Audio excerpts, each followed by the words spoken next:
घर के काम ना औरत की ज़िंदगी का सबसे अहम हिस्सा होते हैं, लेकिन अक्सर औक़ात हम जाने अनजाने में ऐसी गलतियां किए जा रहे होते हैं जो हमारी डेली रूटीन को बहुत मुश्किल बना देते हैं।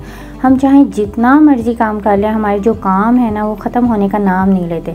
मेरे साथ भी पहले कुछ ऐसे ही होता था, फिर मैंने कुछ आसान हैबिट्स को अपनी डेली लाइफ का हिस्सा बना लिया, जिसकी वजह से मेरी रूटीन भी बहुत पीसफुल हो गया और मेरा घर माशाल्लाह हमेशा साफ़ सुथरा नज़र आता है। और आज की वीडियो में मैं आपके साथ कुछ ऐसी ही हैबिट शेयर करने जा रही हूँ जिससे आपकी लाइफ भी बहुत ईजी हो जाएगी। तो शुरू करते हैं आज का व्लॉग। अस्सलाम वालेकुम, कैसे हैं आप सब? उम्मीद है आप सब खैरियत से होंगे। तो ये है जी सुबह का टाइम और अभी मैंने बच्चों को भेजा था स्कूल।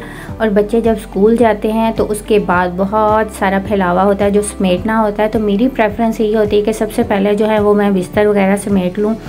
तो आज मैं आ गई थी पहले सबसे अपने रूम में और मैंने देखा कि पंखे पे भी मुझे काफ़ी डस्ट नज़र आ रही थी। इसको भी मैंने लगे हाथ साफ़ कर लिया क्योंकि आज मुझे अपनी बेडशीट भी चेंज करनी थी। और प्रेफर किया करें कि समर में जो है वो लाइट कलर्स की बेडशीट यूज़ किया करें, क्योंकि इससे जो है वो एक बड़ा रिफ़्रेशिंग सा एहसास होता है। डार्क कलर्स की और मोटे कपड़े की जो बेडशीट्स होती हैं, जो विंटर वाली होती हैं, वो ना यूज़ किया करें, क्योंकि एक तो पाकिस्तान में गर्मी ही बहुत है और कमरे में एंटर होते ही इतने डार्क कलर्स देख के इतनी गर्मी का एहसास होता है। अच्छा, कोशिश किया करें कि गर्मियों के दिनों में जो है वो 2 से 3 दिन के बाद अपनी बेडशीट जो है वो लाजमी चेंज कर लिया करें। और मेरी एक आदत ये भी है कि मैंने नेक्स्ट डे जो भी काम करना हो मैं ऑलरेडी जो है वो प्लान कर लेती हूँ। चाहे वो आपका घर का कोई काम हो, आपने कोई डीप क्लीनिंग करनी हो, आपने ग्रॉसरी करने जाना है, मार्केट जाना है, या कोई भी काम हो, आप पहले से ही कर लें। इससे जो है आपका डे जो है वो बहुत प्रोडक्टिव रहता है और आप में एक सेल्फ सेटिस्फेक्शन होती है कि आपने ये काम जो है वो आज कंप्लीट कर लिया। तो ग्रॉसरी जो है या वेजिटेबल्स जो हैं जो सुबह सुबह मैंने मंगवाई थी वो आ चुकी थी। ग्रॉसरी मैंने इस मंथ की ऑलरेडी कर ली थी, लेकिन दालें वगैरह जो हैं वो मैं इम्तियाज़ मॉल से नहीं लेती, उनकी क्वालिटी मुझे इतनी पसंद नहीं है। तो एक टिप ये भी है कि जैसे ही आपकी वेजिटेबल्स आएँ, फ्रूट्स आएँ या ग्रॉसरी का कोई भी आइटम हो तो आप उसको अच्छे तरीके से संभाल लें और जो चीज़ आपने जहाँ रखनी है उसको टाइमली जगह पे रख लें। इस तरह जो है वो आपका काम इकट्ठा नहीं होता और साथ के साथ आपका हर काम जो है वो होता जाता है। तो अच्छा, आजकल गर्मियों के दिन है तो मैं कोशिश यही करती हूँ कि टाइमली कुकिंग कर लूँ, क्योंकि जो है मेरा पोर्शन जो है वो फर्स्ट फ्लोर पे और बहुत तेज़ धूप आती है मेरे किचन में। तो मेरी कोशिश यही होती है कि ब्रेकफास्ट के फ़ौरन बाद जो है वो मैं अपना कुकिंग का काम निपटा लूँ। अच्छा, कुछ लोगों में आदत होती है कि बैठ के प्याज, लहसुन, अदरक आहिस्ता आहिस्ता छीलेंगे और बनाएंगे और फिर किचन में आके काम स्टार्ट करेंगे, लेकिन नहीं, मैं ऐसे नहीं करती। मैं जो है जैसे मैंने अभी प्याज लहसुन छीला, इसको चॉप करके इसको मैं पकने के लिए रख दूँगी, उतनी देर जो है वो मैं दूसरे काम कर लूँगी। इस तरह आप मल्टीटास्किंग कर सकते हैं और बहुत सारा आपका जो है वो टाइम भी सेव हो जाता है। तो आज मैं बना रही थी टिंडर गोश्त और इसके लिए मैंने ऑयल लिया एक पॉट में, उसमें मैंने जो प्याज अदरक लहसुन चॉप करके रखा होता है उसमें ऐड कर दूँगी। इसको अच्छे से भूनेंगे।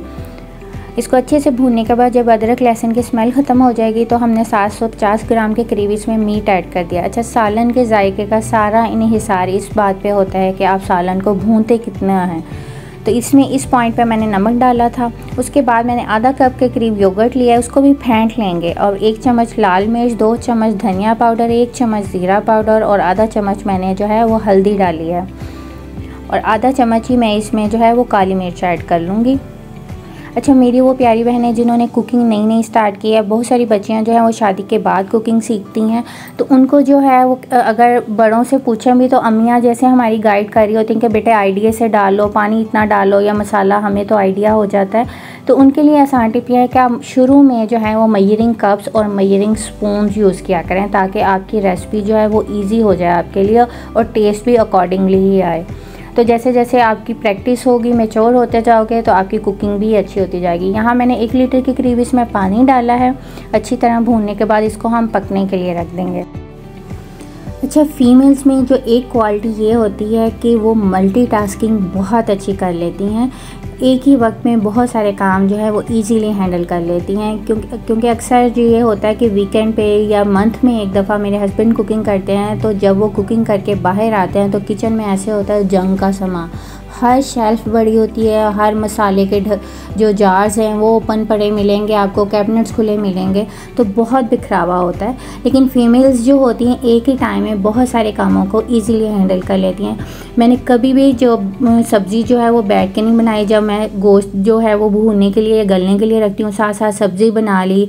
अगर आपका आटा नहीं गूँधा हुआ तो वो आप गूँध लेते हो। आपका कोई कैबिनेट क्लीन करने वाला है या कोई भी पार्ट किचन का क्लीन करने वाला है, उस टाइम में वो क्लीन कर लेते हो। जो बर्तन हैं साथ के साथ वो वॉश करते जाएं। कभी भी बर्तनों का ढेर इकट्ठा करके ना रखें, क्योंकि जब खाना खा के आप फ्री होंगे तो एक बहुत बड़ा ढेर जो होगा वो आपका मुंतज़िर होगा। अगर आपने साथ के साथ बर्तन नहीं वॉश किए तो बर्तनों को भी साथ साथ अच्छी तरह से क्लीन करते जाएं।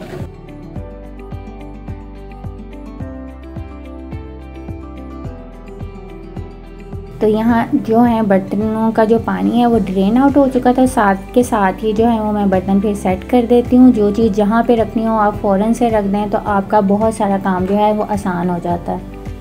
और यकीन करें, अगर आप अपने कामों को टाइमली मैनेज करना सीख लेते हैं और इन छोटी छोटी हैबिट्स को अपनी ज़िंदगी का हिस्सा बना लेते हैं तो आपकी ज़िंदगी आसान हो जाती है और डीप क्लीनिंग से आपकी जो है वो जान छूट जाती है। और इन कामों को करने में हार्डली 5 से 7 मिनट लगते हैं, ये जो छोटे छोटे काम हैं। अक्सर हमने सुना होगा कि ज़िंदगी ख़त्म हो जाती है मगर काम नहीं ख़त्म होते, लेकिन अगर आप अपने कामों को टाइमली मैनेज करना सीख जाते हैं तो आप अपने लिए बहुत सारा टाइम जो है वो अपने लिए निकाल सकते हैं।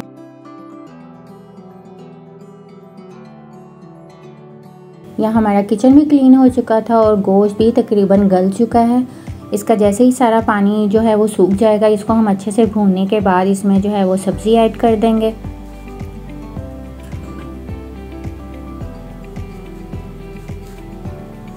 और जितनी भी ग्रेवी आपको चाहिए हो, इट्स अप टू यू, उतना आप इसमें पानी ऐड करके इसको पकने के लिए रख दें। अच्छा, मैं एंड पे जो है वो साले में गरम मसाला ज़रूर डालती होती हूँ, तो कोशिश क्या करें कि गरम मसाला बहुत ज़्यादा पीस के ना रखा करें, क्योंकि उसकी खुशबू जो होती है वक्त के साथ कम होती जाती है।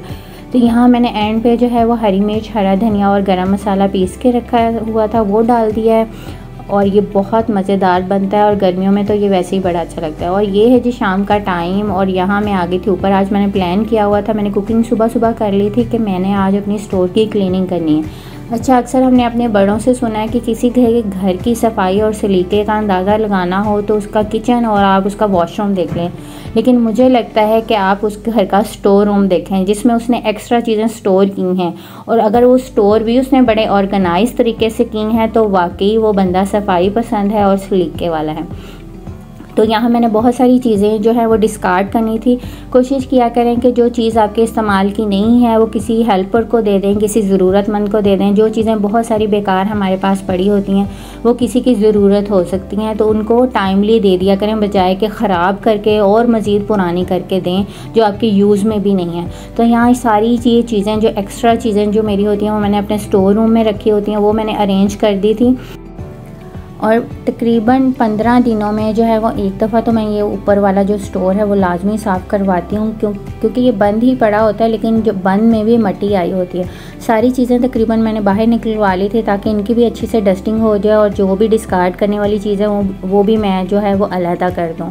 तो कुछ ऑर्गेनाइज़र्स मैंने लिए होते हैं, ये जो कपड़े वगैरह या एक्स्ट्रा चीज़ें स्टोर करने के लिए बड़े रीज़नेबल होते हैं। यहाँ मैंने सारी चीज़ें सेट कर ली थी और शाम के टाइम में मैं प्रेफर करती हूँ कि ये स्टोर वाला काम किया करूँ, क्योंकि एक तो धूप ख़त्म हो चुकी होती है, थोड़ा ठंडा टाइम होता है। तो यहाँ जी मेरा सारा स्टोर है वो क्लीन हो चुका है और एक्स्ट्रा कारपेट्स वगैरह जो भी सर्दियों के वो सारी चीज़ें यहाँ पे स्टोर की होती हैं। बच्चों के एक्स्ट्रा खिलौने वगैरह बहुत सारी चीज़ें आज निकली हैं, तो लाइट फील होता है, ख़ुद भी सेटिस्फेक्शन होती है। तो यहाँ सारी क्लीनिंग मेरी डन हो चुकी थी और काफ़ी ज़्यादा मुझे टाइम लग गया था क्लीनिंग में।